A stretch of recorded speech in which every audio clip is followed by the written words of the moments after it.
This episode is brought to you by CBS. DMV is a brand new workplace comedy turning misery into magic and chaos into comedy. Starring Harriet Dyer and Tim Meadows, DMV is here to serve you laughs. Watch October 13th at 8:30, 7:30 Central on CBS and streaming on Paramount+.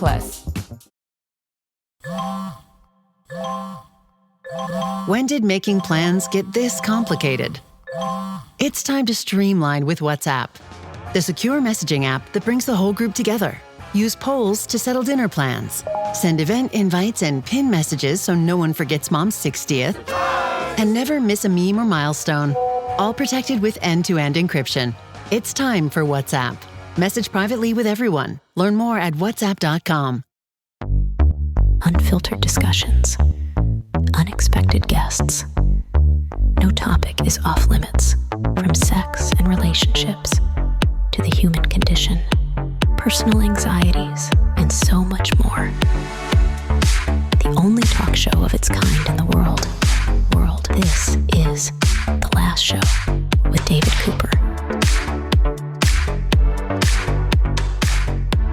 Hi, and welcome, and happy Friday. It is The Last Show, a show where we hope you learn something, but might be stupider for it. I kid. Here's what you'll come to understand if you catch tonight's program. Do you have a bumper sticker that shows off your politics? It might be making people road rage at you. Halfway through the hour, we'll cover new research that's revealed that drivers are far more likely to road rage, to honk, to judge you harshly when your bad driving is met with the wrong political sticker. Could it be that what's on your bumper gets people angry? Yes, and there's science that proves it.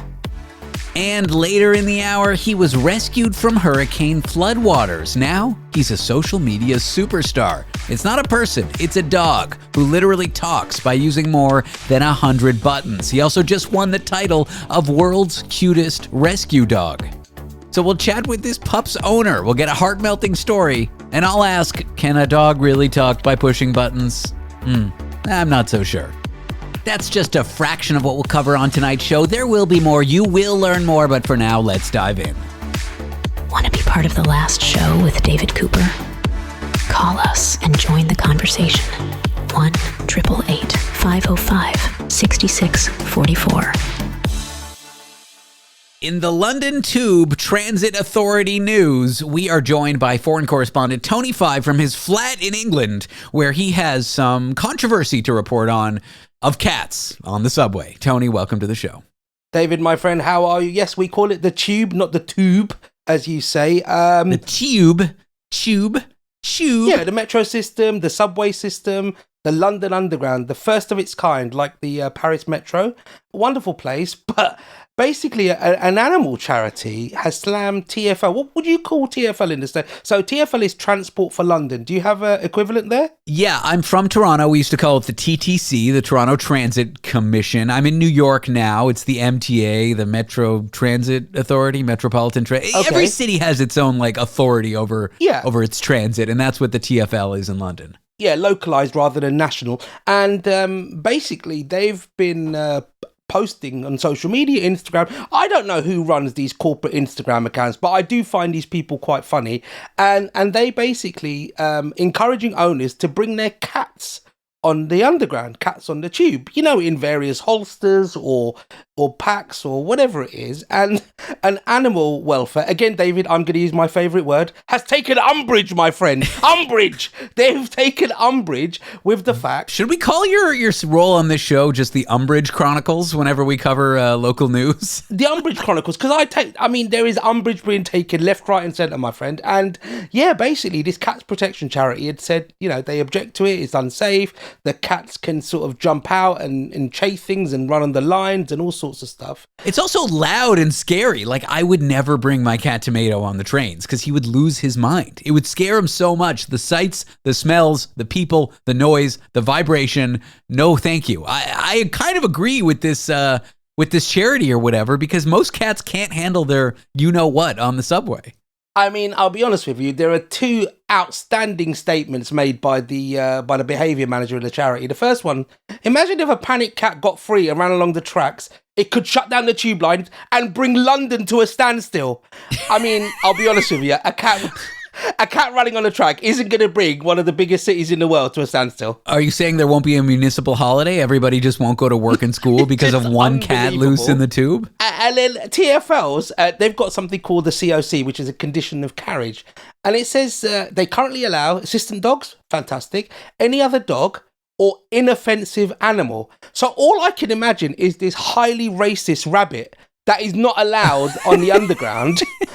It's just there offending everybody. So what is an inoffensive animal, David? So, like the legal document that says whether you're allowed to be on the train or not, it contains the phrase, any dog or inoffensive animal is allowed on transit. Correct, yeah, is allowed, as long as you keep it uncontrolled. But there is, I mean, I've seen... Racist rabbit, a cranky cat. Anti-Semitic hippo, I guess, once somewhere in Nairobi. I've never, as a Jew, I would find an anti-Semitic hippo hilarious. I'm just saying. Me too. But he's not allowed on the tube, mate, so I don't know how you're going to see him because he's not allowed on the underground. But wait, this is discriminatory towards pirates who have those birds on their shoulders. Those birds are constantly swearing. They're offensive birds. Highly offensive. They're trained to be offensive. So basically, Long John Silver, Captain Hook, Captain Jack Sparrow, they're just not allowed on the underground, yeah. That's just rude and offensive. It should be for everybody. Isn't that the point of public transit? David, are you taking umbrage now? I guess I am. The Umbrage Chronicles continue. Thank you. Why would the subway do an ad campaign? Like, why would the Transit Authority in London do an ad campaign? I understand. So, New York, there's an ad campaign being like, be courteous on the trains. It shows people vaping. It shows people like taking off their shoes. It shows people spreading their legs and taking up 3 seats. And underneath the copy says, don't be somebody's subway story. I understand why there's a need for that ad campaign, even though they're not selling anything. Why is there a need for bringing cats on subways in an ad campaign? What is this transit authority trying to advertise for? Well, to be fair, the last major campaign they did was about people playing hilariously loud music on the underground. Well, that makes sense. We're trying to avoid annoying riders. I get why they're using advertisement space for that. But then I guess they realised that they could be viral, so they've got an interracial couple who have just got these sort of, I don't know, what do you call it, fanny packs or bag packs, where they've got the cat in front of them, like a baby kangaroo type outfit. A Bjorn. Is that what they call him? What's the name from ABBA? A Bjorn. You know, that's Bjork. You're thinking of the other. Is that what you call him? Wow, that's amazing. A baby Bjorn. That's like the thing you carry strap around a baby to your front with. A baby Bjorn. Is that a fake breast? No. Okay, keep going. So anyway, basically they're walking around and it's just a campaign, and obviously it is to get people talking, which is what we're doing about it. But yeah, it's hilarious. And then obviously this cat's charity didn't like it at all. So God knows what we're going to do next. But I thought kill 2 birds with one stone. We have a lot of rats on the underground. You're going to bring a cat on the underground, David? See, can you see where I'm going here? Working cats is where you're going. Exactly. Cats who have jobs. Yeah, is that why they're trying to get people to bring cats in to deal with their rat problems so they don't have to pay for an exterminator? Like what? Again, I come back to this. You didn't give me a good answer. Why is the TfL, London's Transit Authority or whatever, why are they advertising people taking cats on the trains? Like, why is that a thing the London ridership of the tube need to know? I think it's just because a lot of people in London can't afford to own like dogs or bigger animals. So a majority of people in London, very close community, have cats, and they're just like encouraging people to take their cats with them and to relax and to get their cats out of the house, you know. So that was the reasoning behind it, and to say that the tube is cat friendly. But I live on one of the lines called the Victoria line. I know your lines are like letters, aren't they? The D line, the A line, the B line. Yeah. I live on the Victoria line, which has consistently come out that it's like the loudest underground line ever. It's deafening, like absolutely deafening. Oh, like the trains themselves are loud. Absolutely horrifically deafening. You can't hear yourself talk. This is not a good environment for a cat. I'm kind of on the side of the charity. Yeah, most people come out, it's banging headache after work. It's usually packed. I don't know what it's like on the New York subway, but you've got elbow room only. So now you're walking around like with a cat strapped to your front. No good. We don't approve. So you're on the side of the cat charity as well then? I'm on the side of cats, David. we are on the side of cats. We listen to cats on the show. We believe Absolutely. cats. Such a ridiculous ad campaign. All right. Well, Tony, you're going to be here after the break. We're going to talk about another story. This one's kind of interesting, and it's vaguely serious. A profile of tech billionaires and their doom prepping shelters has just been written. Yes. Should me and Tony be building a doom shelter? Should, in case the world ends, where we could eat canned food and, I don't know, slap each other or whatever you do down there. Yep. That is what we'll cover. Mark Zuckerberg seems to have one. Should you have one? They only cost millions of dollars, so very accessible to the average person. That is what we'll discuss here with Tony 5, foreign correspondent, in just a minute.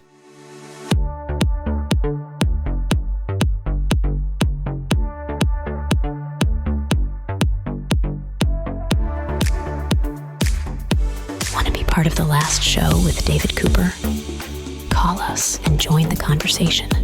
1-888-505-6644. This episode is brought to you by Marshalls, where you never have to compromise between quality and price. The buyers at Marshalls hustle hard, working to bring you great deals on brand name and designer pieces. Because Marshalls believes everyone deserves access to the good stuff. Visit a Marshalls store near you or shop online at marshalls.com.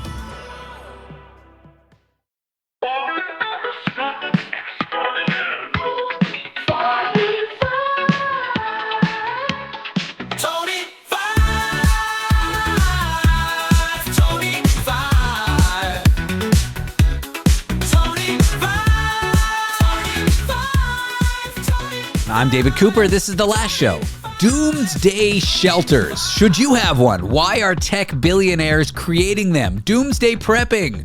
Is it just for people on the fringe, or is it for mainstream folks? The answer to that for me is definitely people on the fringe, but we're here joined by Tony 5, foreign correspondent in London, England, who is a doomsday expert. Tony, welcome to the program.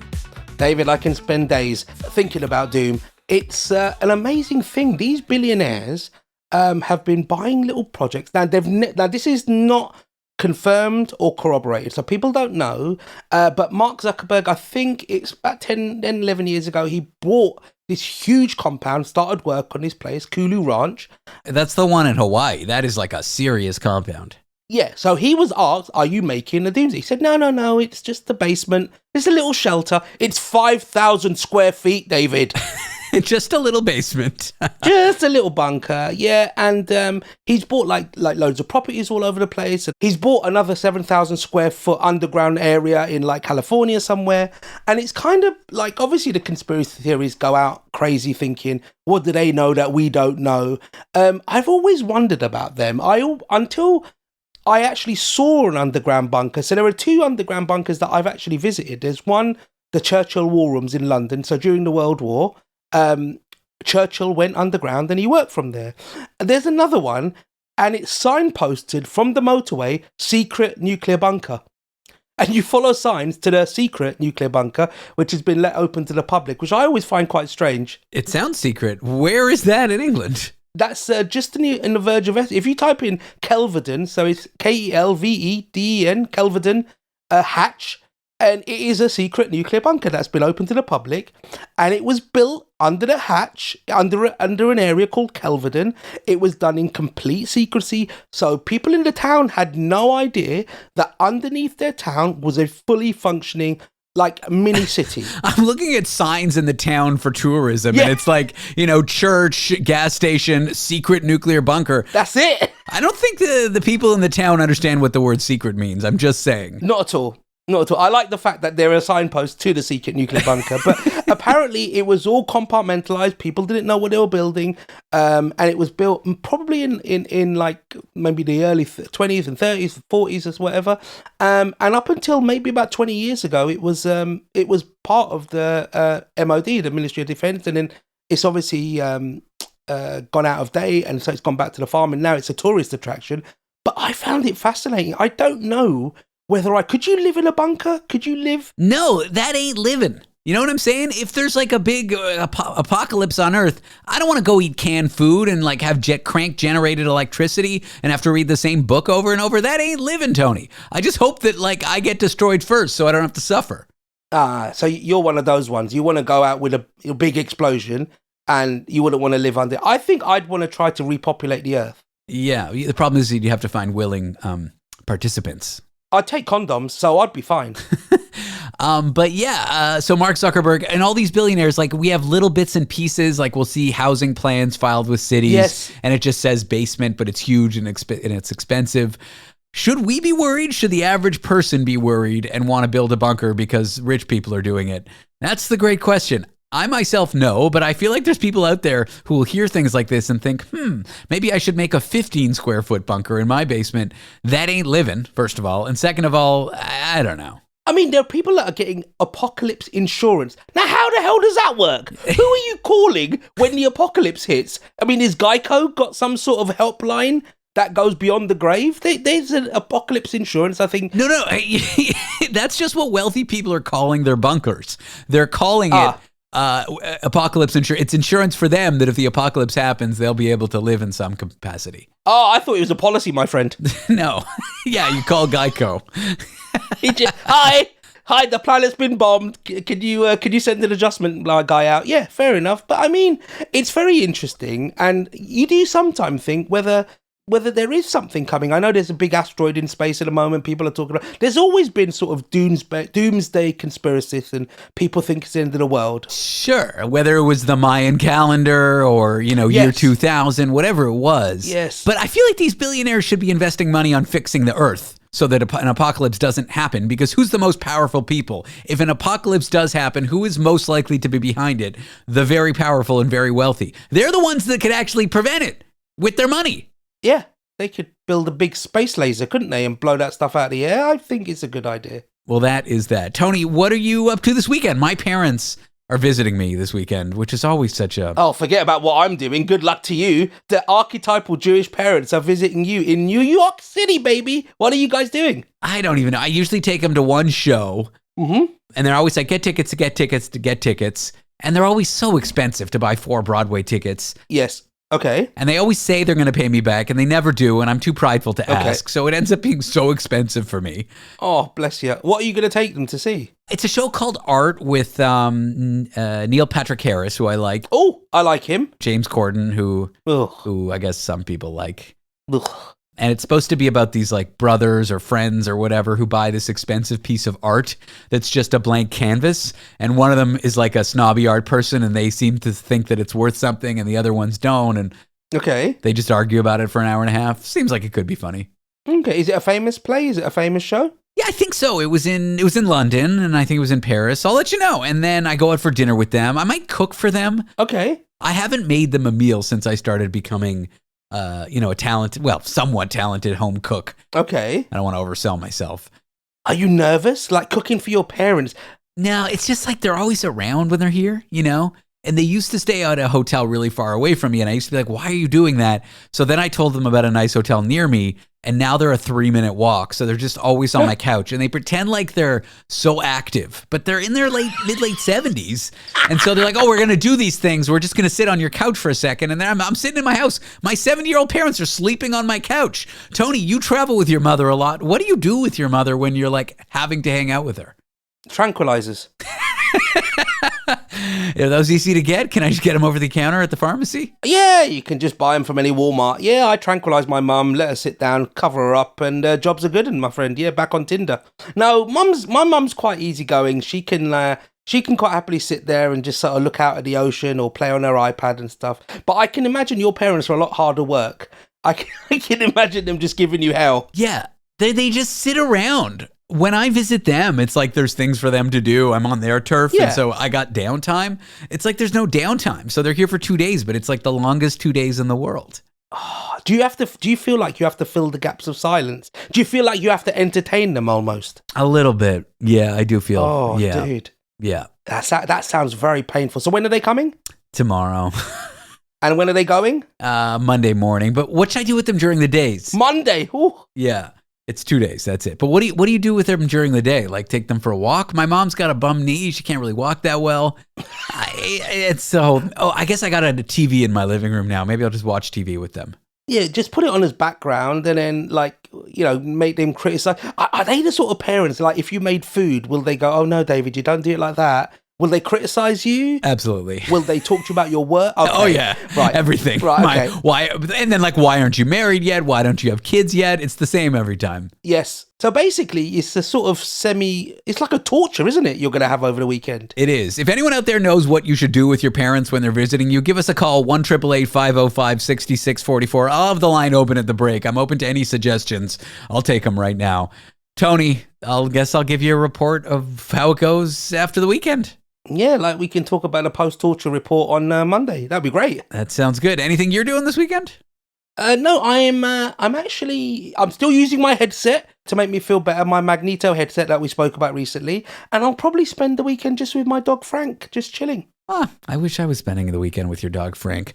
Well, we'll get the update on your magnetic antidepressant headset and my parents on Monday. Fascinating stuff. Slice of life. Tony Five, foreign correspondent in London, England. Thank you for being here. Always a pleasure, people, and I hope everybody has a wonderful weekend. Up next, got a bumper sticker showing off your politics? It might be making people road rage at you. In a moment, we'll cover new research that shows drivers are far more likely to lash out at other bad drivers with certain bumper stickers. Want to be part of the last show with David Cooper? Call us and join the conversation. 1-888-505-6644. So good, so good, so good. Just in, thousands of winter arrivals at your Nordstrom Rack store. Save up to 70% on coats, slippers, and cashmere from Kate Spade, New York, Vince, UGG, Levi's, and more. Check out these boots. They've got the best gifts. My holiday shopping hack? Join the Naughty Club. Get an extra 5% off every Rack purchase with your Nordstrom credit card. Plus, buy it online and pick it up in-store the same day for free. Big gifts, big perks. That's why you Rack. Your above-average intelligence brought you here. It deserves above-average absurdity. This is The Last Show with David Cooper. Got a bumper sticker advertising your favorite politician or political slogan? You might want to rethink that because new research finds that drivers are more likely to honk, to rage, to react harshly to bad drivers with opposing political stickers. This isn't exactly good news, and traffic isn't safe from polarization. I'm here with someone who's worked on this research. She is a political science professor at the University of Cincinnati. Her name is Dr. Rachel Torres. Rachel, welcome into the program. Thank you so much for having me, David. Studying road rage. That has got to be fun. Occasionally awful, but kind of a fun area to look into. It is not only really fun because anytime you bring it up, people have their own stories, but it really taps in for both my colleague and I, our own personal experiences with bad drivers, but experiencing road rage as well. So it's really great when you can actually look into something that impacts your daily life. And you throw in political bumper stickers, and then you've got this fascinating intersection of like psychology, politics, and traffic jams. So let's look at the research. You found that people are more likely to honk at me if I'm a bad driver, if I've got a political slogan on my car on the bumper that they don't like. Well, more specifically, if it's a political bumper sticker of my opposing party, right, in the United States. So Republicans and Democrats alike, when they see a bad driver with an opposing bumper sticker, it activates their anger and partisan hostility, which was kind of surprising for us to find, given how common bumper stickers are on American roadways. How big is this effect? Are we talking just a mild irritation on top of my normal rage, or like a full-blown, I'm going to roll down the window and scream at you, but if you didn't have that sticker, I would have kept my window up? So it's really interesting. So the way we go about testing this, we couldn't actually put people in driving simulations. As you can imagine, the IRB would be very concerned if we were causing potential car crashes or fights on the side of highways. So we really just asked people about what their reaction would be and how angry they got. And we did find a statistically significant effect, and it does increase that hostility.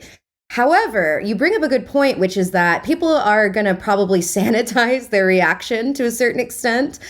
So that does kind of leave the door open for both my team and also future scientists to look like, hey, people might say, oh, I might just honk and flip them off. But we do know people escalate, speed up, make obscene gestures, chase people down. But certainly, it's activating that anger in a real significant way. Why do you think driving brings out such strong emotions in people? Is it the anonymity of being in like that glass box, that glass and steel box? Is it the stress of driving because there's this inherent violence at any minute I could get in an accident and therefore it's a stressful thing? Like, what is it about driving that makes people road ragers who are normally otherwise pleasant? Like if I saw them on the street, they would say nothing. I think it's a combination of a couple different things. So one, just inherent to driving, like you're talking about, right? Like I'm operating heavy machinery. We don't think about it that way, right? But it's a big metal box with glass. The other aspect is you might have people you love in the car with you, right? So you're not just getting angry on your behalf. You're kind of thinking about all the worst possible scenarios when you stumble onto someone that you think is being careless. But in the United States, I would say specifically, we have a really unique car culture. People love their cars. They view their cars as the extension of themselves. That's why they decorate it. That's why they pay money to personalize it quite a bit. And so if someone is being reckless, around your car, that's like they're being reckless with you. So I think that it's a combination of both these kind of like normal psychological reactions and also in the United States of reflection of our car culture. I lament that your study suggests that politics can influence moments like a fleeting honk, like a, hey, you're in the wrong lane honk. Mm-hmm. What does it say about how deeply divided we are and how that division like shapes day-to-day behavior? It signals that I think it's not just political culture in the United States, but globally. I think people are on edge. People are feeling very divided. And more specifically, if you are cognizant of a person as being of the opposing political faction of the view, then naturally you kind of already default to thinking they're maybe a bad person, right? And so in a sense, seeing, right, these kind of negative interactions in day-to-day life, in this particular study, we're looking at car interactions on the roadway, which are very heightened. But we could also think in terms of, one of the reasons why we think about this is people wear hats, like shirts, go out and kind of proudly advertise. And those interactions can also quickly escalate. So I think it kind of shows how deeply divided people are feeling right now from those in the opposing political party. It's not just a, sports, right? It's like a moral thing almost to a certain extent. Did you look at other kinds of bumper stickers, like that one where the mother and the father and the baby are on, or baby on board, or I heart my dog? Did you look at other kinds of political stickers and see how other kinds of non-political stickers and see how they affected road rage? No, not yet. So we definitely want to do it. Our funds were a little limited in this initial study, but actually a future project that we're gearing up and applying funding for. So any big, grant officers listening, tuning in, keep your eye out for that paper. But we're more interested in not just what you're saying, like these kind of inferred kind of political iconography, right? So like a family certainly is like, a classic one in the United States too is baby on board, or, where you have like a cartoon depiction of the parents and then every child and then the pet in there. I like the ones where it has like an alien and like other things on there exactly. as well. You can usually see when someone is maybe doesn't have a traditional family when they add those things in, or pet parents. But we're also really interested in model of car. I feel like the literature and just kind of general media reporting on this has kind of signaled that when people see certain makes of cars, it does activate their partisan hostilities as well. So for instance, the iconic Cybertruck. Yes. I lived in Vegas for years. I thought there were millions of Cybertrucks in the United States because I saw a new one every day. Not that many. But that can, people see it and they have a reaction and they begin to infer, right, the politics of a person. So that's our follow-up study. We're also curious about the American flag. Technically, the American flag, it's a political symbol, but it should kind of be neutral in some sense, and yet people do feel activated when they see it. Interesting. Yeah, I know here in New York, if you drive a Cybertruck around, you're liable to get shouted at. It's so crazy to me that like the model of car is now in some cases like an act that can signal that you're in an out group or an in group. Does this study teach us things about any other kind of like anonymous spaces, like maybe the internet spaces where you're kind of hidden away from someone else and you can interact with them, but you have this barrier of protection? In one case, it's the car's exoskeleton. On the internet, it's the anonymity of the keyboard. I definitely think that this, finding has actually a lot of broad implications in terms of the ways in which people get so angry off of really like an indirect interaction, right? And so I think you're completely right. The internet is where you read a comment and feel like, that's targeted at you, but even to the degree of, the classic one that kind of comes up when we found these findings, I was like, people wearing a political hat, regardless of what party it is in public, right? Like there is a degree, I think people feel like there's a degree of anonymity when you're going about your daily life, and you're not kind of a public individual. And so I think that that's interesting kind of spillover effect. I would actually argue like our internet culture is kind of spilling over into our day-to-day lives. And that's why people are so kind of quick to react, right? You're someone who studies road rage. In your expert opinion, what is the healthiest way to handle it? If someone's raging at me, do I honk back? Oh. Do I just breathe deeply? Do I avoid eye contact? What do I do? Well, so, I'm not a psychologist, but what I would say is for me, the best question I got as we're kind of talking to the media about this paper was, what bumper stickers do I have on my car? And my answer is none. So, again, when you put yourself out there in that way, you become a stand-in for your political values. And so you kind of have to make sure that your behavior reflects well on your group.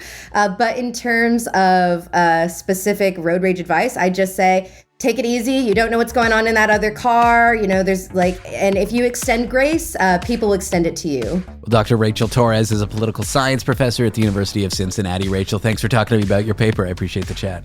Thank you for having me. Up next, a viral dog who presses buttons to communicate and won a world's cutest rescue dog contest. I'm David Cooper. This is The Last Show. Routine, adjective. Used to describe an individual whose spirit is unyielding, unconstrained, one who navigates life on their own terms, effortlessly. They do not always show up on time, but when they arrive, you notice an individual confident in their contradictions. They know the rules, but behave as if they do not exist. Routine, the new fragrance by Miu Miu, defined by you. The Last Show with David Cooper. Procrastinate your life away with us. From hurricane flooding to Hollywood-level fame, one little rat terrier mix has gone from a skittish rescue dog to a pet who can push buttons to talk to a celebrity. His name is Bastian. He even won a world's cutest rescue dog contest. So let's talk wagging tails, internet fame, and 100 ways to say treat by pushing a button. I'm here with Bastian's owner, Joelle Andres. Joelle, welcome to the show. Hi, thank you so much for having us. Let's go to the beginning here. What went through your mind when you saw that photo of the dog that you would later adopt of Bastian? Oh my gosh, it's such a sad photo. It's like he's sitting there, he's just looking forlorn and scrappy. And there's actually a guy behind him with like thinning hair that made it look like Bastion's head was all warped. And I think as a result, he didn't get too many applications.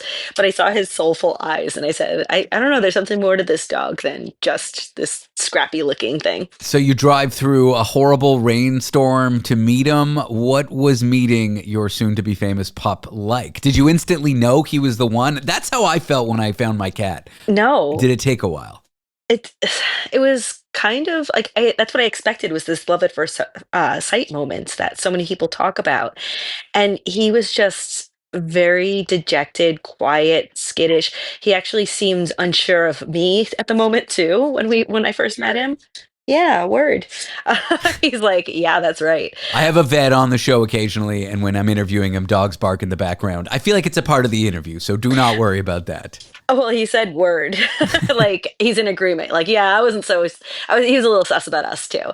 He was just starting to kind of come around to his foster home, and now he's being taken from his foster home to brand new strangers, thrown in a car for 3 hours, and taken to not just one home, but now he's got a cabin too. So he's back and forth all the time.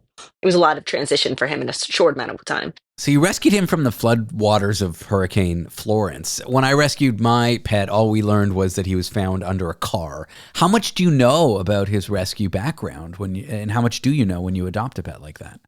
I didn't know that much. I was talking to the foster mom, and so she had a little bit more background information than was originally on the Pet Finder application.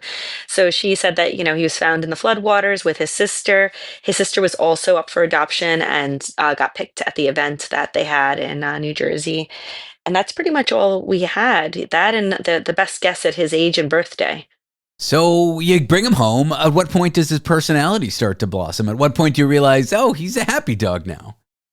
It took a while. They have that 3-3-3 rule about the first 3 days, you let them acclimate. It takes 3 weeks for them to start showing their behavior and 3 months until they're like officially getting that they're home for real. And I would say at that 3 month mark is when I started to see signs of him actually acting up a little bit. And that's when he started to really experience the separation anxiety. Like, don't leave me here by myself. And we would crate him if we would go out, and he would rip apart the bed. And it was a really hard time for both of us because it was stressful for him. Did he get through it relatively quickly, or does he still get separation anxiety? No, he actually, I think that I work in a school, and so I was very fortunate I could take time and come home and check on him. And I'd have a camera set up, so if I saw that he was really experiencing a difficult moment, I would drive home and quickly stop by. And then I think when I came back from the winter break that February, he was just like, "Wait a second, I get this. She goes away for a few hours, she comes back, and then she goes away, and then she comes back, and we do this every day. I get it, I get it." And I think that having the consistency and routine and giving him like the routine of I eat at this time, I drink at this time, I go to the bathroom at this time, we go for a walk at this time, helped him become comfortable in his new environment. Let's talk about his celebrity status. When you enter the world's cutest rescue dog contest, did you actually think you had a shot? I mean, those listening can't see. He was just on your lap. He is adorable, but, you never really know. Did you think you had a good chance of winning? I don't know.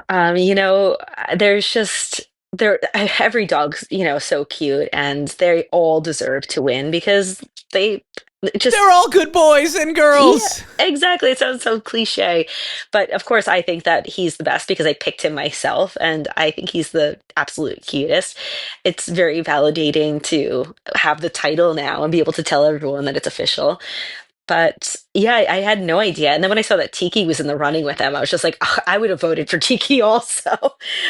Because Tiki's just such an inspiration to the rescue dog world as well. So to be able to kind of carry that message and then unite with Tiki to raise awareness for rescue dogs everywhere has been really empowering. And yeah, it's been amazing. I'd be remiss if I didn't talk about the buttons. Earlier in the interview, you said he pressed the word button. How do you get a dog talking? Are they actually saying things? Like, does he say a sentence like humans? Walk me through what it means for a dog to communicate with buttons. So I actually sent him to kindergarten, and he went through the A, apple, and sounding out words. And once he could start reading books is when I started giving him buttons. I hate you. No, I love it. Thank you. I deserve that. I think that a lot of people do believe that. On some level, that's true. He doesn't know how to read. It's more like snack, go outside, that kind of thing. He really likes Clifford the Big Red Dog. Now we gave him a treat button, and you can record anything you want on the button. So I gave him the treat button, and we turned it into a game, and we were getting him all hyped up, and we were like, "Go over and hit it, go over and hit it." And every time he hit it, he got a snack. And so he got the hang of that like real fast. And then the next day I gave him a walk and outside button, and he was just like, I think that was the like the moment where he was like, oh my God, I get to control when we do these things. And so every time he hit outside, he went outside. Every time he hit walk, we'd go for a walk, even if it was just a short walk, because let's be honest, they're like toddlers. Just because they're asking for something doesn't mean you can always say yes. Um, but it started with just really concrete things that could be reinforced very quickly. And then over time, we started to introduce more all done later, things like that, that would allow us to say no in a different way or to explain why we couldn't take the boat out in December. I'm glad that you made that joke about reading, because I think some people think their dogs can speak like a 12-year-old and articulate. It's more about like association and routine than it is about like really understanding the word. It's true. And I think what's so cool about it is that there's this level of like, Bastion's my first dog. And so there's so much body language information that I didn't have prior to getting him. And the buttons have really helped me understand body language. And two, it's helped explain things that maybe body language alone couldn't explain. So the first year that we got him, we took him camping and we were like, he had the best time. He got to swim and go rafting and do all these cool things. And then the following year, we have the buttons now when we take them camping, and he's asking for the refrigerator. He's asking to go home. He wants to know where the bed is. It was very clear that he was not enjoying camping. And so there's a lot of discrepancies between what I believed he liked and what he actually likes that have come to light since he's been able to speak to that himself. Has he ever, quote unquote, said anything with the buttons that really surprised or moved you? He has spoken on behalf of my cats, who are now since passed, and their health, which had blown me away. He seemed to like medical alert for my cat Kylie as she was dealing with kidney disease, and I took it very seriously because, you know, you have medical alert dogs that are able to sniff diabetes and seizures and all kinds of things. And so when he would tell me that he was concerned about the cat and then be sniffing her, I would take her to the vet, and every single time her medication needed to be adjusted. And I think that it's why she lived almost twice as long as they initially had given her after her prognosis. You've got more than, 100,000, 140,000 followers online. Has being sort of an online dog changed your day-to-day life or even Bastion's? It has. It's honestly, I always thought it was super when people ran social media accounts for their pets. I was completely anti social media for like my animals. And then during the pandemic, when the buttons started to become a thing, I became very fascinated in the science behind it. And I said, I have to try that. So we jumped into it. Well, you can find Bastion the Talking Terrier at Bastion and Brews on Instagram. I'm here with Joelle Andres, who is Bastion's owner. Joelle, thanks for talking to me. This was fun. Thank you. Take care. Coming up, why certain groups of students are getting smarter about sex in spite of their sex education in school, not because of it. A new study says why sex ed is failing certain groups, and that is up next. Want to be part of the last show with David Cooper? Call us and join the conversation. 1-888-505-6644. I'm Scott Hansen, host of NFL Red Zone. Lowe's knows Sundays hit different when you earn them. We've got you covered with outdoor power equipment from Cobalt and everything you need to weatherproof your deck with Trex decking. Plus, with lawn care from Scott's and, of course, Pit Boss grills and accessories, you can get a home field advantage all season long. So get to Lowe's, get it done, and earn your Sunday. Lowe's, official partner of the NFL. We're here because your heightened awareness deserves heightened entertainment. The last show with David Cooper. Sex education is supposed to teach young people about their bodies, relationships, and safety, but for many queer or students who aren't straight, it is doing the opposite. A new study finds they're being left out and forced to educate themselves. Instead, I'm joined with a psychology professor at the University of British Columbia, Okanagan, who worked on this study. Her name is Dr. Jessica Lougheed. Jessica, welcome to the program. Thank you so much for having me. So what made your team and you want to explore how sex education impacts certain groups of students differently from, let's say, their heterosexual and cisgendered peers? This is a research project that came to me in a pretty interesting way, actually. So I was actually approached by two student researchers, Phoebe Hodgson and Laura Moore, who, based on their own experiences in the Canadian health public school system, had this idea that why is it that queer topics are generally not talked about at all in our public school sexual health education, and yet queer individuals seem to know a little bit more about sexual health behaviors and to be a little bit more aware of topics related to consent. So I was intrigued by this idea and said, you know what, we can just collect a good sample on this and try to answer some of these questions. So your study found that queer students do actually know more, but they aren't getting it from their curriculum. It's kind of a, maybe not a paradox, but there's this sort of inconsistency there. What would be some of the explanations for it?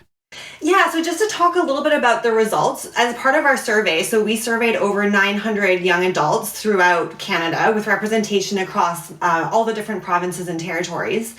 And as part of this survey, we actually gave them a little sexual health quiz, testing their sexual health knowledge. So things like, one of the questions was, wearing 2 male condoms will provide extra protection. The answer to that is false, by the way. Yeah, I do. Thank you. I did know that. I'm glad you're saying. Okay, so like basic stuff. Basic stuff. And so we found that our queer participants scored at what we would consider a B+ on this quiz, whereas our straight participants scored at about a B. So the queer participants did score significantly higher by a small amount, but I think we can all agree that when it comes to knowledge related to health, we really would love to see people scoring more in the A+ range. And so we were able to dig into the data a little bit more because we did find that our queer participants reported that the education they received around sexuality in schools was hardly at all affirming of or relevant to their identities and experiences. And so what we found is that our queer participants reported seeking information related to sexual health significantly more from sources like the internet and social media sites compared to their straight and cisgender peers. You'd think that higher literacy amongst queer folks would be a win, but if they're seeking it from the internet and social media, it's actually a sign of maybe a failure in the system. Would you agree with that? And if so, can you unpack it a little for me?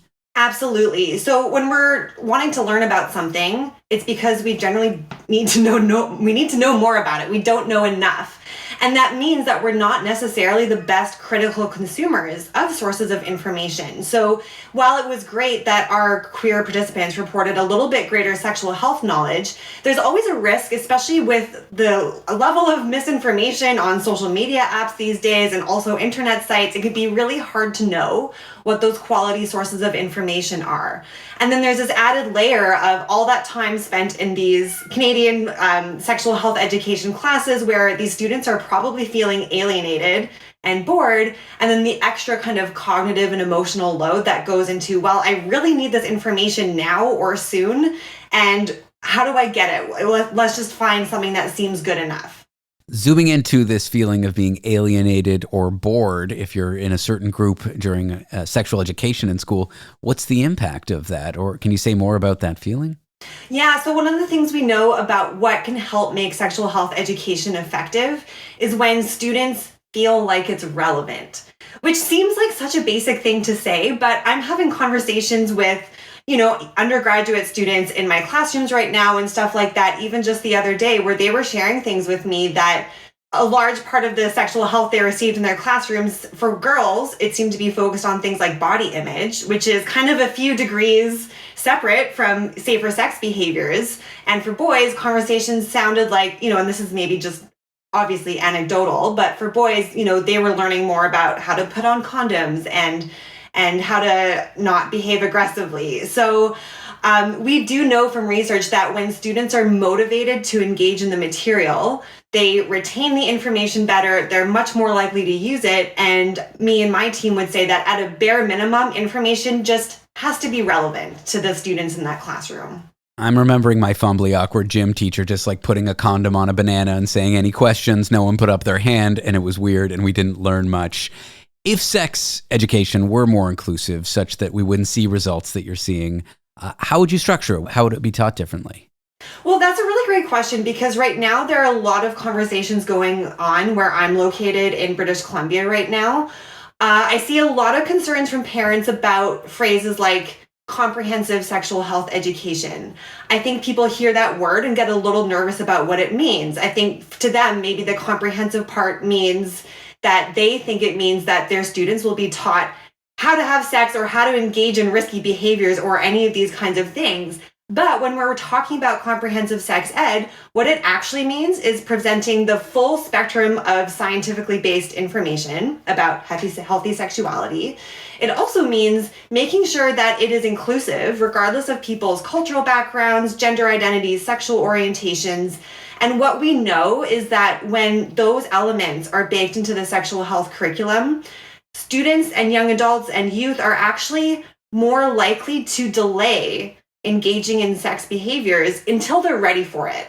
In order to make decisions about things, we need to understand what they mean and what we're getting into. And this is in stark contrast to a lot of sexual health curriculums across North America that are really emphasizing the message of abstinence and also only emphasizing the negative impacts of engaging in risky sex behaviors rather than also including elements of what are the positive aspects of sexuality. Going back to what you said about students seeking the information they need with resources online, with the internet and social media doing some heavy lifting here, are you concerned about potential for misinformation with that?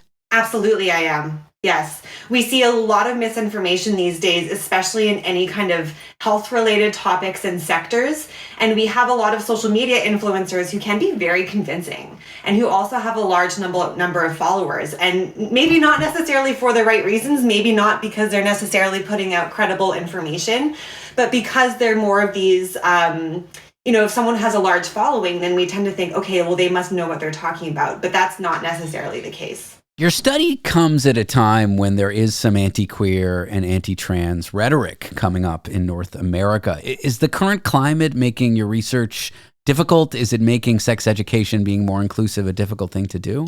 Well, it kind of depends on the context. So where I'm located right now, we are not experiencing any barriers to being able to conduct this type of research, which is a really a great thing, but also should just be the status quo, in my opinion. We are seeing, however, that there are some, funding cuts going towards things like sexual health community centers, sexual health education, and stuff like that. So another thing I wanted to mention is that regardless of our participants' sexual orientation and gender identities, one thing we were really surprised at is the relative lack of engaging in safer sex behaviors. Our young adults are not reporting engaging in that many safer sex behaviors. 50% of them, regardless of identity, said that they never get tested for STIs between partners. So I would say that across the board, regardless of identity, this seems like a really important time to being able to invest more in sexual health education and making sure it's high quality. You mentioned the double condom thing, asking the question, does that make it more safe? Of course, the answer is no. Are there any other ridiculous myths or omissions being taught today that you want to set the record straight for? No, I don't. But one message I do want to leave us with is that it's a really hard place to live in the world in 2025. And I think that one thing we can all agree on is the last thing we all need is more gonorrhea. I'm glad I had you here, Dr. Jessica Lougheed. Thank you for joining me on the program. Thank you so much. Jessica is a psychology professor at the University of British Columbia, Okanagan. Chewing, pen clicking, sniffing, annoying for most, but for some people, these sounds trigger something much worse. It's called misophonia, and a new paper says it's not about noise only, and it might reveal something deeper about how our brains handle emotion. Details on the other side of the break. Want to be part of the last show with David Cooper? Call us and join the conversation. 1-888-505-6644. When it comes to what your family eats and drinks, you know your choices matter. You're the expert because you know what fits your life. And getting it right starts with good information. That's why America's beverage companies are sharing more information about our ingredients at goodtoknowfacts.org. No spin, no judgments, just the facts straight from the experts for more than 140 beverage ingredients. Visit goodtoknowfacts.org. The show that asks the questions other shows are afraid to ask. The Last Show with David Cooper. Misophonia, that intense anger or disgust that some people feel when they hear chewing or pen clicking or repetitive noises, might be more than just sound sensitivity. A new study suggests it may reflect deeper psychological traits tied to your emotion, your attention, even your mental flexibility. I'm here with one person who worked on that study. Her name is Mercede Erfanian. She is an auditory neuroscientist. Mercede, welcome to the program. Thank you so much. Thank you for having me. I think we all get annoyed by sounds sometimes. I mean, it gets portrayed in television, but misophonia, for those who haven't heard the term before, what exactly is it and how does it differ from me just being annoyed by, I don't know, the tapping that my girlfriend does while she eats? All right. So before giving the basic context of and the definition of misophonia, I have to start saying that it seems that misophonic traits, not the misophonic disorder itself, seem to be relatively prevalent across different populations. But when we call it a disorder, is actually the time or the threshold people feel this disturbance or the problems that they have with sounds really affect their daily functions. So the definition that is a consensus definition means a lot of experts got together and came up with what misophonia could be based on what we know. Misophonia is a disorder where certain everyday sounds, often like chewing, breathing, sniffing, typing, or even tapping, trigger really strong emotional reactions. And it's not an irritation, so it's different from pet peeves that a lot of people might develop over time. People with misophonia might feel sudden anger, disgust, panic, or anxiety. And also, it's something that their body can react to, like racing heart or tension. And in some actually very extreme cases, people might get nauseous and start trembling. So it really is debilitating. It's not just a thing you experience for 5 minutes throughout the day. People as basically misophonic people might develop misophonia in different degree. So it's not always deliberating. So it really depends what level of misophonia, what degree of misophonia do you develop. But yeah, I agree that severe or extreme cases really cannot interact with other people, at least in fear of being triggered by other people, because it's mostly a social disorder. It makes sense when people are in context or social contexts. Got it. Now, your study, it suggests that misophonia might just be the tip of the iceberg for mental health stuff. What do you mean by that? And if so, what's below the surface? What's the rest of the iceberg? Yes. So if you look at the literature or relevant articles about misophonia, you see that there's a lot of focus on sound sensitivity. We used to think, at least, that misophonia is all about sound sensitivity, and it does not exist in absence of those triggers. But this is something that we actually dig deeper in this study, because misophonic people show a wide range of cognitive symptoms. And what we mean by cognitive symptoms is they're not emotional, they are not behavioral, but there is something that has something to do with the executive functions of the brain, such as cognitive control means which stimuli or which sounds they have to basically filter out and they have to focus on. They have attentional biases, means they have some biases toward very specific sounds, not all sounds. Or, for example, they have inhibition response. It means that they cannot stop paying attention to very specific research sounds. Now, people with misophonia, you found that they tend to ruminate, get stuck in negative thought loops. This sounds a lot like I feel when I'm experiencing major depression symptoms. I just get stuck in kind of a negative feedback loop. I'm sad and I'm pathetic because I feel sad, and I feel sad because I am sad, and just kind of get trapped there. How does that happen for misophonia? Yeah, that's true. The rumination that people with misophonia deal with is similar to depression as far as we know, but it's mostly revolving around the trigger sounds, or if they have visual triggers, revolving around the visual triggers. So very quickly, I can tell you why we did this study and what actually the rationale and reason behind it. Please do. So we already know that misophonia isn't just about disliking sounds. There are some, before our study, there were some studies about it. So it's about getting stuck in very strong emotional reaction. But the big question is why some people can't shift away from those sounds. Because once they hear those triggers, they get stuck, which is called hyperfocus. It's not possible to drag their attention back and allocate it to something, to a sound that is more relevant to what they currently doing. So past research suggested that people with misophonia might have difficulties with flexibility.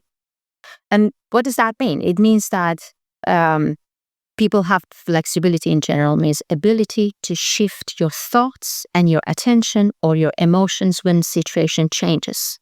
For example, if you have like a sequence of cars or sequence of sounds passing by you, you can allocate your attention to one sound source and then drag it back. And then when the next car comes in, you can allocate your attention to the other. So it's a back and forth type of process. So it seems that because of that hyper focus I was talking about, people with misophonia, at least the hypothesis that we came up with, is that are not flexible enough. They can't pull and push their attention. And did your study confirm that hypothesis? The study confirmed that hypothesis that I will very soon talk about. Well, it sounds very deeply isolating, right? Imagine hating the sound of chewing. Then you can't go to dinner with friends. You can't go on a date. You end up like not having the basic social experiences of other people. That is correct. There's actually a very cool a documentary about it. It's like your brain, or the brain of misophonic people, sort of keeps detecting if there's any trigger sound in the environment. Once they find it, they get stuck, they get hooked. And any other sound sort of goes to the background. It's like the horror movies, basically. And that sound maximizes. So it drags all their attention and all the mental resources. So we look at rumination and we look at two different types of flexibility, cognitive flexibility and emotional flexibility. We tested 140 people using a task that is basically like a computer game and also questionnaires. What we found was people with more severe misophonia showed two patterns. They struggle more with flexibility in emotional situations. And also we found they also reported being less flexible in everyday thinking. Means they have very strict rules, and if people deviate from these strict rules, like making unnecessary noise during eating, it triggers them. And also they tended to ruminate more, meaning they got stuck in negative thoughts loops. And it also make them completely disabled, and they cannot really deal with daily functions. I'd be remiss if I didn't ask you at least one, fun question. If you could design a misophonia-friendly environment, what would it be? Just very quiet, no sounds of pen clicking, nothing like that? No, the point is people with misophonia do not necessarily have problem with the sounds. It's the context of the sound that is what triggers them a lot. So that's why, for example, if the same sound coming from their mother would trigger them, or will possibly trigger them, but if this exactly the same sound coming from a stranger on the street may not trigger them. So I would design basically an environment that is misophonic friendly. So everybody respects social rules, but not necessarily actually quieter, because we know that there are a lot of research that if you reduce the background sound, some soft sounds will come to the foreground, and they may even be more distracting and draw attention.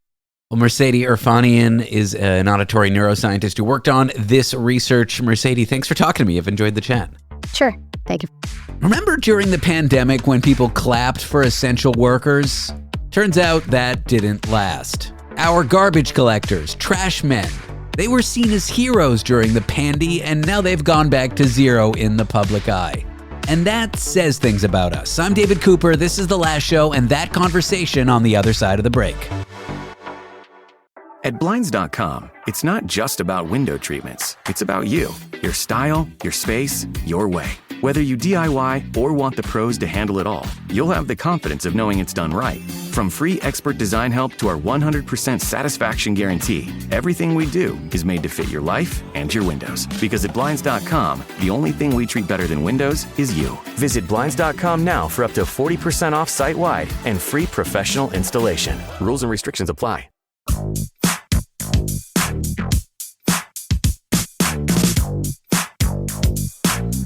Broadcasting from the neutral zone, where every perspective gets diplomatic immunity.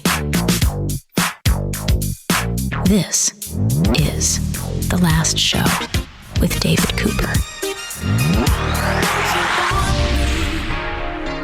During lockdown, many people clapped for the people who kept our streets clean, our trash collectors. But now many of those trash collectors say they're being treated like garbage again. A new study out of the United Kingdom reveals how public respect for waste workers has all but vanished. Shame on us! This study also reveals how we value essential jobs and when we value them. I'm here with Dr. Natalia Slutskaya, who's a work and organization studies professor at the University of Sussex who worked on this study. Natalia, welcome to the show. Thank you. So what inspired you to study how the public attitude was and then shifted towards waste management workers during the pandemic and after? Yeah, that's a long-going study. We've been looking at a particular group of workers for the last 10 years, and it's a particular group of workers that we label as dirty work. People are there basically in occupations that we very often see stigmatized. And so we've been doing it well before the pandemic, and the findings that we had was very much that people felt devalued, they felt not recognized, they felt disrespected, they felt that the attitude's been changing in the society in the last 20, 30 years, maybe even longer.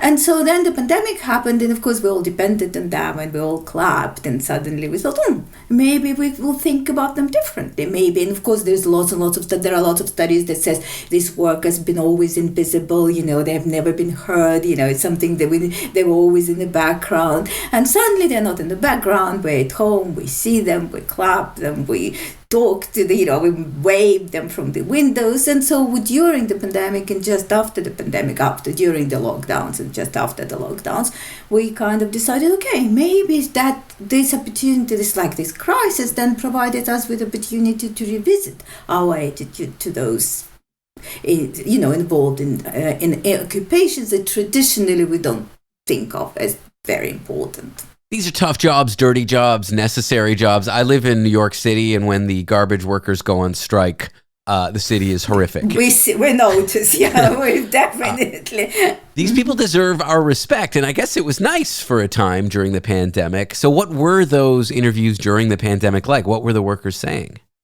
Yeah, I think they were very moved, actually, of anything else. It's interesting that emotions were very different. They felt embarrassed. They said we all went red because we're not the celebrities. We're just normal dustmen. It's an English word for garbage workers.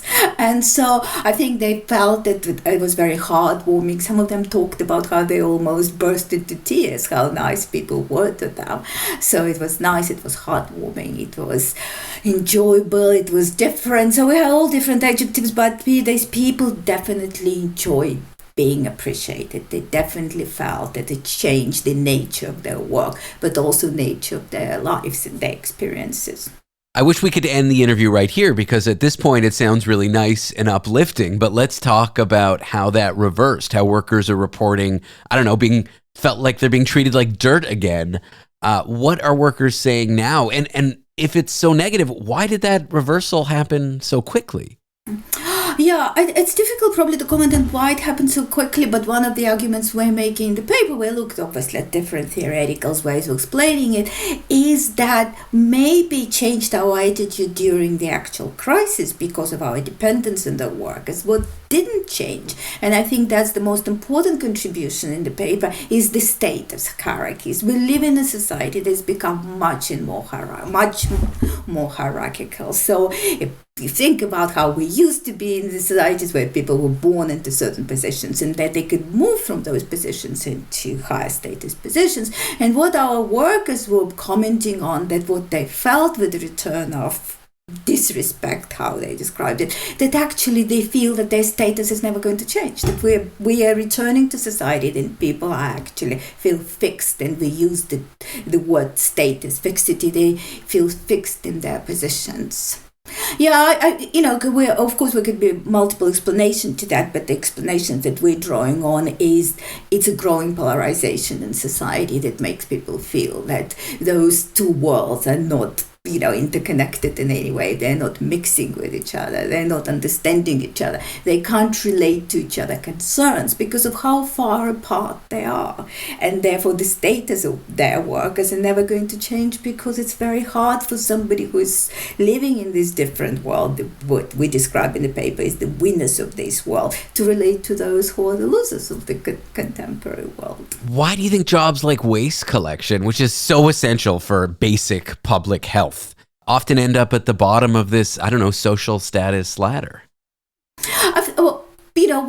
One of the explanations, again, there are always multiple explanations, is because it's economically undervalued. And all the jobs we live in the society, the economic status matters so much. The richer you are, the more important they are. People with low economic status are inevitably always going to be undervalued. And it's not just waste managers, it's equally carers, it's equally auxiliary nurses. We can think of the whole supermarket workers, we can think of the whole range of occupations, because economically they're so poorly rewarded. It affects their status. So what does this tell us about how we value dirty work over white collar work? If I sit at a desk and wear a dress shirt and move numbers around on a screen, I'm high value, and if I work in collecting garbage, I'm not. Yeah, I think we talk about this move to cultural cognitive capitalism, where everybody who can exhibit any kind of cognitive, creative skills are by the nature of their jobs, by their contributions. And then what's interesting about the pandemic, because we were dependent so much more on those who do those stigmatized occupations. We're dependent on waste management workers much more than we may be dependent on some of the people who, and workers themselves says, but you're dependent on us more than you're dependent on people who work in the bank. The cleaning garbage is probably more important than giving mortgages, according to people I spoke to. But the nature of the shift in the economy, the shift in the demands of the economy, obviously indicates also who we value. It comes with changes in who we value, who we think of. So how quickly did we go from zero to hero and then hero back to zero in terms of how we saw certain dirty essential workers? Equally quickly. They were heroes for a very short period of time, and literally because we interviewed them, it was 2021, and they were already saying people were back to being rude, people were back to telling them how lazy they are, people were back to leaving threatening notes in the dustbins. Yeah, so it was literally in a matter of few months. As someone who's interviewed people who do jobs that we consider dirty work, what are some things you would want people to know to maybe help shift attitudes yourself? I do think that we should notice their effort more. I think I'm not a great believer in individual effort, but I think individual effort is also important. It's not just societal effort, which is important. It's not about changing policies. It's not just about paying them more. It's of course about also thinking that we need to rethink maybe our attitude to public services. And it's been for a long time, we portray public services as inefficient, we portray public services as people who are in public services only because they couldn't make it anywhere else. We think about them as lazy, we think about them, we pay tax and therefore we're paying their salaries. And in our interviews, we also think, according to the workers we spoke to, we think about them as servants, and some people said we think about them even slaves. So I think this attitude to public services needs to change. You think a little bit of kindness, a little bit of understanding, a little bit of sweetness, what we saw during the pandemic, a little bit more of that. More of that, but also a little bit more fairness. I think also fairness is probably justice, thinking if we think that we deserve something, they deserve the same. If we think we deserve respect, they deserve respect. If we think we deserve recognition, they deserve recognition. If we think we deserve better pay, then they deserve better pay as well. I do agree with that. Well, Natalia, thanks for sharing your research with me and having this conversation. I appreciate you coming on the show. Okay, thank you very much. Thanks. It was great being here. Dr. Natalia Slutskaya is a work and organization studies professor at the University of Sussex. Nowadays, some corporations lure employees with perks rather than cash. I prefer the cash. And of all the ones that employees prefer, snacks seem to have the best effect. Details on the other side of the break. Want to be part of the last show with David Cooper? Call us and join the conversation. 1-888-505-6644. In the 70s, 4 young women were found dead. For nearly 50 years, their cases went cold. I'm Nancy Hixt, a senior crime reporter for Global News. In the season finale of Crime Beat, I share how investigators uncovered shocking evidence of a serial killer and hear exclusive interviews with the killer's family. Listen to the full season of Crime Beat early and ad-free on Amazon Music by asking Alexa to play the podcast Crime Beat. The last show with David Cooper, where we utilize non-linear reverse, inverse, backward thinking protocols. It sounds like this.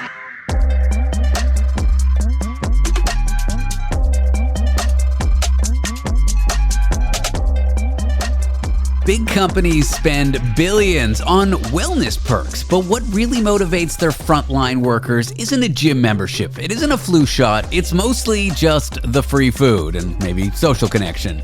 Yes, of all the corporate perks, new research suggests why snacks may be the ultimate workplace boost. I'm here with someone who worked on that research. He is a marketing professor at Florida State University College of Business. His name is Dr. Riley Krotz. Riley, welcome to the program. Welcome, David. I'm really happy to be here. I feel like pre-pandemic especially, some of these wellness perks that we heard about at these fancy companies, these Fortune 500 companies, got more and more bizarre, I guess is what I'm trying to say. What are some of the more fancy wellness perks that you looked into in your research? It's actually funny you mentioned COVID. We started this project pre-COVID, and so we navigated this research through the whole COVID pandemic, and so we got really great data on what these companies are offering their employees. But I think some of the craziest benefits, of course, like hot meals, catered meals so they could take home for the holidays. And then there were some really extravagant like workplace vacations where some of these companies would actually send their entire frontline team to vacations as a team building or a social exercise. It was really fascinating how much variety there was. I think in altogether there were 29 different wellness benefits offerings that companies gave. I remember I used to work in big tech before I transitioned to media, a career transition that my mother describes as me hating money, but that's besides the point. I remember bringing my girlfriend, who actually now works in tech herself, but at the time she was hostessing at a restaurant. I brought her to the office and she looked at the snack cubby and she was like, oh my God. It was every snack you can imagine. And to be honest, there was a lot of this other stuff, work travel, all this other stuff, but I would say I missed the most the snacks, and I thought I was just being silly, but it turns out that's what people are there for, the food and the snacks when it comes to perks. We actually found in the research is that there's a usage component to these wellness benefits. And so the two most commonly used benefits are social benefits like after work drinks or, the holiday party where you get really crappy pizza brought in, or free food. And so we looked at that crappy pizza itself and other types of food, and we found that those food items are actually being consumed along with the social benefits. And it's that component of usage that really makes the employees feel valued, ultimately, leading to all these cool effects that we find in the research. Were you surprised that food and these kind of social perks around the food were what motivated people, not like the, hey, we'll pay for your, healthcare thing. We'll pay for you to have a massage. We'll do this. Were you surprised at that? I'm going to say no, which might not actually be the right answer. But it's because I started this research when I was a very poor PhD student. And anytime I would go into a meeting and there would be free food, I would clamor for it. But actually hide some in my bag and take it home. And so for me, that's something that really made me feel valued because it's something that I practically needed and I was going to use it. It was food. I wouldn't have to go out and buy a meal that day. I could spend it on something more fun or, a bill or my mortgage or something. I guess food is expensive. I used to call it regrettable work pizza. Like I would always eat it, but then I'd get home and I'd feel gross and I'd always eat one too many slices and it would never be amazing pizza. It would just be run of the mill, like kind of not that hot even. The cheese is kind of drying up. But it gets the job done. It does. So what were some of these perks that people didn't value as much as food? Like what were some of the ones that were the average person might be surprised to hear about? So we looked at 5 different benefits. We looked at food and social, which consistently had the most positive effects. Then we had mindfulness benefits, which were things like meditation or yoga rooms or book circles. Those kind of had middling effects. No, thank you. And no, I know. And so I don't want to be mindful at work personally. But then the 2 that we found that had either insignificant effects or negative effects were actually physical benefits. So giving your employees things like a gym membership or things that could physically improve their body, we found that it could actually decrease the quality of the customer service interaction and then downstream actually decrease firm sales, which is a really cool finding. Wild. So a company in earnest gives out a gym benefit, they spend money on it, and it has negative effects on the company? Yeah. What we found in an earlier version of the paper is that employees aren't dumb, especially frontline workers. They have a lot of social perceptiveness because they work with people all the time, the customers. And so they were a little bit intuitive and they were suspicious of these free gym memberships and gym cards that the company was giving them. And what we found is that the employees realized that companies were doing that not because they cared about them as people, but because they wanted to improve their body so they would be better at their job and call out less, ultimately making the company more money. So it actually took away a lot of the value of the benefit because they were giving the employees something, the companies, that would ultimately selfishly help them. So that's why we actually found this reactive behavior going on. That's interesting. And wellness programs, they make up what, almost $100 billion of business, $100 billion of industry in the US? Yeah, it's billions and billions. Yeah, I think 90% of all companies offer at least one wellness benefit.